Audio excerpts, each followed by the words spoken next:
फाल्गुन कृष्ण चतुर्दशी शके 1936 सादर करत आहोत ठाणे वार्ता। ठळक घडामोडी। आंबिवलीतील इराणी वस्तीवर पोलिसांचा छापा। अंबरनाथ येथे एका महिलेची चोरीसाठी हत्या आणि पालिका प्रशासनाच्या आश्वासनानंतर कळवा रुग्णालयातील डॉक्टरांचं काम बंद आंदोलन मागे। या आणि इतर घडामोडी विस्तृतपणे पण ठाणे वार्ता पहा श्रीस्थानक वाहिनीवर। आता सकाळी 9:15 पासून रात्री 9:15 पर्यंत ठाणे वार्ता, ठाण्यातील पहिलं दृकश्राव्य माध्यम। श्रीस्थानक वाहिनी ठाण्याची स्वतःची वाहिनी। ठाण्यातील घडामोडी, कार्यक्रम, वादविवाद, अगदी गाणी, नाटक याचा आनंद घर बसल्या पहा श्रीस्थानक वाहिनी।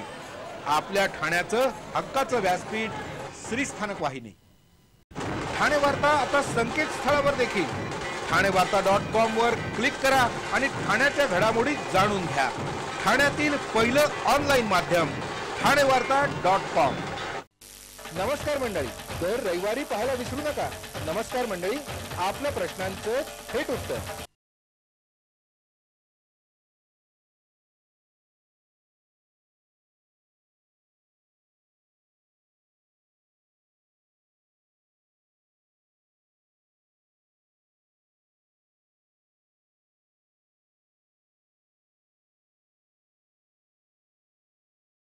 ठाणे वार्ता पहा श्रीस्थानक वाहिनीवर।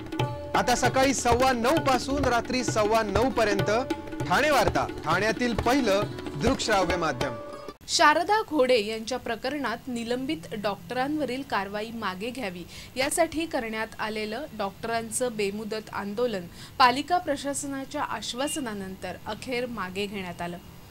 शारदा घोडे यांचं बाळ दगावल्यामुळे त्याच्या तीव्र प्रतिक्रिया उमटल्या।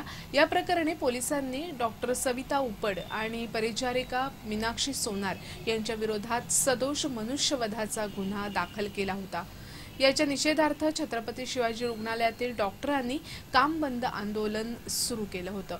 उपड यांच्यावरील कारवाई मागे घ्यावी अशी डॉक्टरांची मागणी होती। या बंदमध्ये 43 हाऊसमन, 26 रजिस्ट्रार आणि 69 शिकाऊ डॉक्टर सहभागी झाले होते।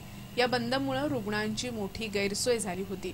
ठाणे महापालिका प्रशासन आणि डॉक्टरांमध्ये चर्चा झाली।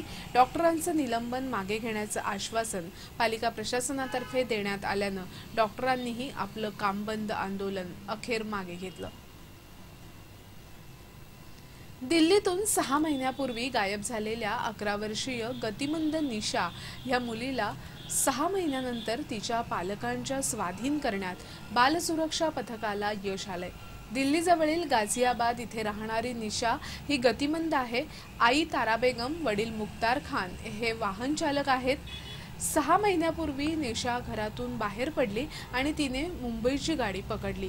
कल्याणमध्ये उतरल्यावर ती कल्याण पोलिसांच्या हाती लागली। त्यांनी तिची रवानगी बालसुधारगृहात केली।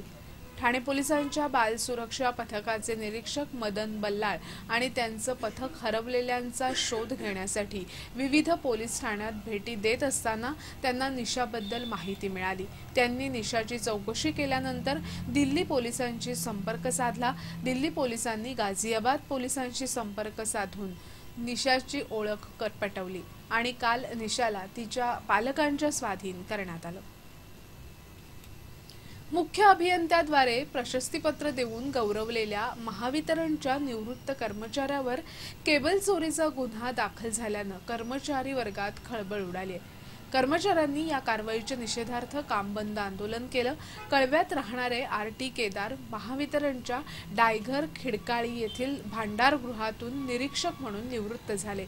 निवृत्त होताना त्यांना मुख्य अभियंत्यांनी प्रशस्तीपत्र देऊन गौरवलं होतं आणि त्यानंतर काही दिवसातच भांडारगृहाच्या सहाय्यक अभियंता माधुरी कोटकर यांनी डायघर पोलिसात 2.25 लाखाची चोरी केदार यांच्या कार्यकाळात झाल्याची तक्रार नोंदवली।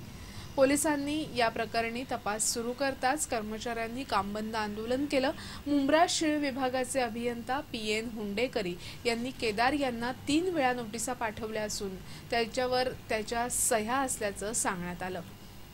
केदार हे तब्बल 1.5 ट्रक मालमत्ता गायब होण्याला जबाबदार असल्याचंही स्पष्ट केल्यानं या चोरीचं गूढ वाढलंय।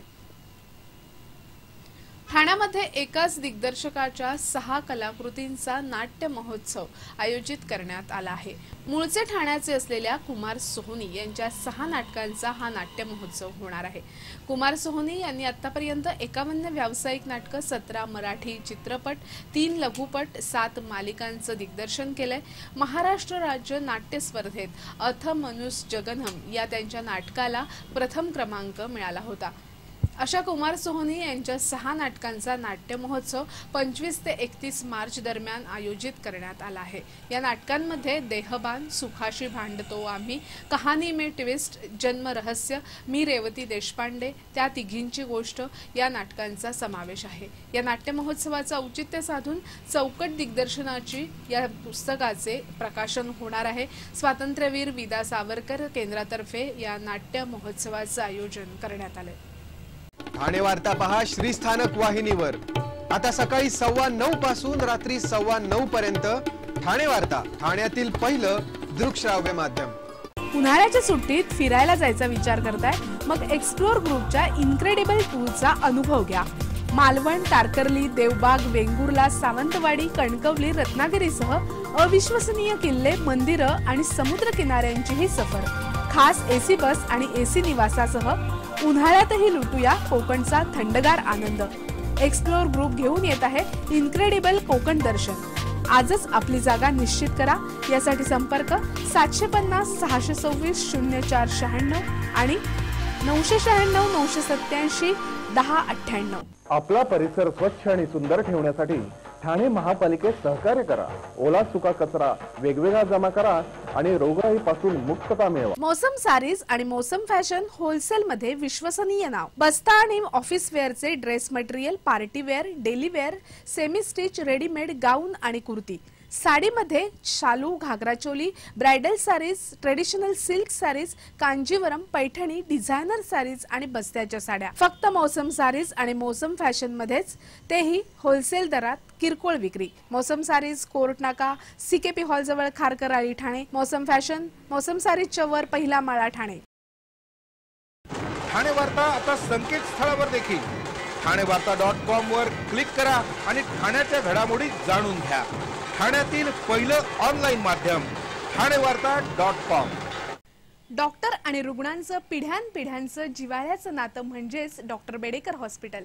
आता अत्याधुनिक सोयी सुविधा आणि तंत्रज्ञान युक्त वंध्यत्व निवारण केंद्रात IVF आणि टेस्ट ट्यूब बेबीची ही सुविधा। डॉक्टर बेडेकर हॉस्पिटल, महर्षी कर्वेपथ, ठाणे। 65 वर्षांची निरंतर सेवा।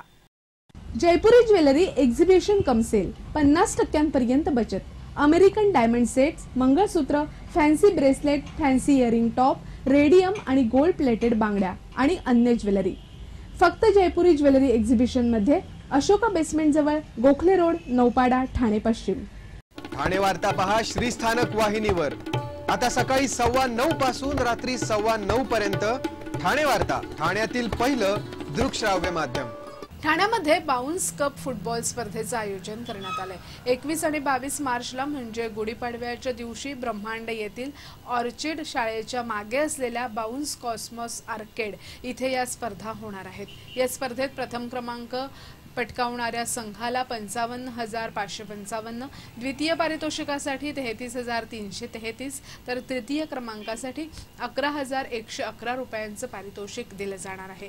जिल्ह्यातून अनेक फुटबॉल संघ या स्पर्धेत सहभागी होणार आहेत। या स्पर्धेसाठी खास कृत्रिम मैदानाची निर्मिती करण्यात आली। या स्पर्धेचं उद्घाटन युवा सेनेचे अध्यक्ष आदित्य ठाकरे यांच्या हस्ते होणार आहे। अंबरनाथ येथे एका घरावर पडलेल्या दरोड्यात 22 वर्षीय महिलेचा मृत्यू झाला असून अज्ञात चोरटा घरातील सोनं नाणं घेऊन पसार झालाय। अंबरनाथमधील महालक्ष्मी नगर येथील एका इमारतीत निहारिका साळुंके या आपल्या आईबरोबर राहत होत्या। दिव्यामधील एका शाळेत त्यांची आई शिक्षिका म्हणून काम करते। हल्लेखोरानं निहारिका यांच्या घरात शिरून त्यांचे हातपाय त्यांच्याच ओढणीनं बांधले आणि त्यांच्यावर हल्ला केला। जेव्हा त्यांची आई शाळेतून घरी आली तेव्हा त्यांच्या आईला हा प्रकार कळला। निहारिका रक्ताच्या थारोळ्यात पडली होती तर घरातील मौल्यवान वस्तू चोरीला गेल्या होत्या। ज्यामध्ये सोनं नाणं, LCD TV अशा जवळपास 4 लाखांच्या वस्तू चोरट्यानं पळवून नेल्या। पोलिसांनी मनुष्यवध, जबरदस्तीने घरात प्रवेश, दरोडा अशा विविध कलमांखाली गुन्हा दाखल केला असून पोलीस चोरट्याचा शोध घेत आहेत। ठाणे पोलीस आयुक्तांनी म्हटल्याप्रमाणे महिलांना सुरक्षितता वाटावी यासाठी पावलं उचलण्यास सुरुवात केली असून आंबिवलीतील इराणी वस्तीवर काल पोलिसांनी छापा मारला। ठाणे पोलीस आयुक्त पदाची सूत्र स्वीकारल्यानंतर पोलीस आयुक्त परमबीर सिंग यांनी ठाण्यात जर सोनसाखळी चोरीच्या घटना वाढल्या असतील तर त्याला आवर घालण्यासाठी पावलं उचलली जातील असं स्पष्ट केलं होतं। त्यानुसार हा छापा घालण्यात आला। काल संध्याकाळी आंबिवलीतील या इराणी वस्तीस 500हून अधिक पोलिसांनी घेरलं। अचानक वाढलेल्या पोलिसांच्या वावरामुळे वस्तीमध्ये घबराट पसरली। पोलिसांनी हा परिसर पिंजून काढला। ठाणे पोलीस आयुक्तालयात गेल्या काही महिन्यात सोनसाखळी चोरीच्या घटनांमध्ये मोठी वाढ झाली आहे। महिला आणि ज्येष्ठ नागरिक या घटनांमध्ये लक्ष होत असून यावर काहीच कारवाई होत नसल्यामुळे नागरिकांमध्ये याबाबत तीव्र भावना होत्या। सोनसाखळी चोरांचे निवासस्थान आंबिवलीतील इराणी वस्ती असल्याचं पोलिसांच्या तपासात निष्पन्न झालं होतं।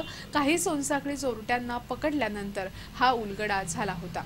मात्र या वस्तीवर कारवाई केली तर कायदा सुव्यवस्थेचा प्रश्न निर्माण होईल अशी धास्ती पोलिसांना होती, म्हणून या कारवाईस परवानगी मिळत नव्हती। मात्र पोलीस आयुक्तांनी पहिल्याच दिवशी कारवाई करण्याचे आदेश दिले। त्यासाठी मोठा फौजफाटा लावण्यात आला आणि संपूर्ण परिसर पिंजून काढण्यात आला। या कारवाईत काही जणांना ताब्यात घेण्यात आल्याचं सांगितलं जातं।